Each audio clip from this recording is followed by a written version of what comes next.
Hello बच्चों, तो चलिए इस प्रश्न को पढ़ते हैं। यदि वृत्त 4x² plus 4y² minus 8x plus 16y plus k बराबर 0 का क्षेत्रफल 9 पाई वर्ग इकाई है, तब k का मान है विकल्प ए 4, विकल्प बी 16, विकल्प सी -16 और विकल्प डी प्लस -16।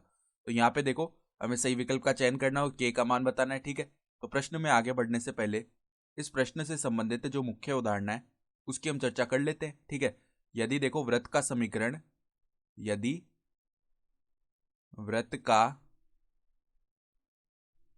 समीकरण देखो इस प्रकार से हो, x² प्लस y² प्लस में 2gx प्लस में 2fy प्लस में c बराबर 0। तो देखो वृत्त की त्रिज्या क्या होती है, वृत्त की त्रिज्या जिसे हम r से दर्शाते हैं।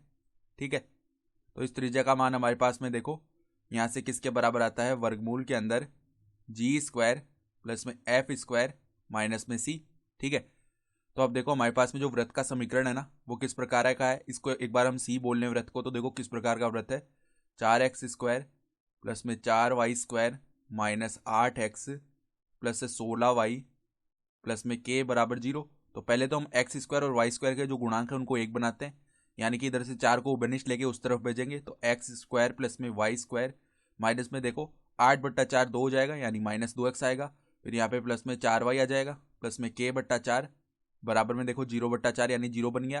तो अगर हम त्रिज्या r निकालेंगे तो वो किसके बराबर आएगी, देखो वर्गमूल में यहाँ से तुलना करने पर g का मान देखो हमें क्या मिलेगा, जो x का गुणांक है उसका आधा करते हैं तो g का मान आ जाता है। तो g का मान -1 आएगा, उसका स्क्वायर कर देते हैं, प्लस का 1 बनेगा। ठीक है, फिर प्लस में f का मान क्या आएगा, y के गुणांक का आधा यानी कि 2 आ गया। ठीक है, अब उसका स्क्वायर करेंगे तो 4 मिल जाएगा, माइनस में देखो c का मान है k/4। ठीक है, तो वर्गमूल के अंदर देखो क्या आ जाएगी त्रिज्या 5 माइनस में k/4, यानी कि ये क्या बन गई, देखो वर्गमूल के अंदर 4 पंजे 20 माइनस k/4 ये आ चुकी है त्रिज्या।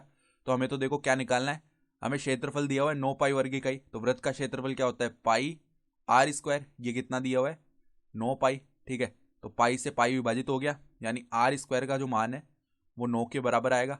तो r का मान हम निकाल चुके हैं। देखो वर्गमूल के अंदर 20 माइनस k/4 है, तो उसका स्क्वायर करेंगे तो यहाँ पे वर्गमूल हट जाएगा ना।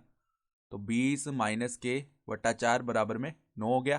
तो वज्र गुणन कर लेते हैं यहाँ पे 9/1 मान के, तो 20 माइनस k बराबर में 4 गुणा 9 गया 36। तो अगर हम देखो मान निकालेंगे k का तो वो क्या आ जाएगा, 20 माइनस में 36, अर्थात k का मान हमारा क्या आ गया, 20 माइनस 36 होता है -16। ठीक है, यानी कि विकल्प सी जो है -16 हमारा सही विकल्प हो गया है। ठीक है, तो आशा करता हूँ कि आपको ये प्रश्न समझ में आया होगा। धन्यवाद।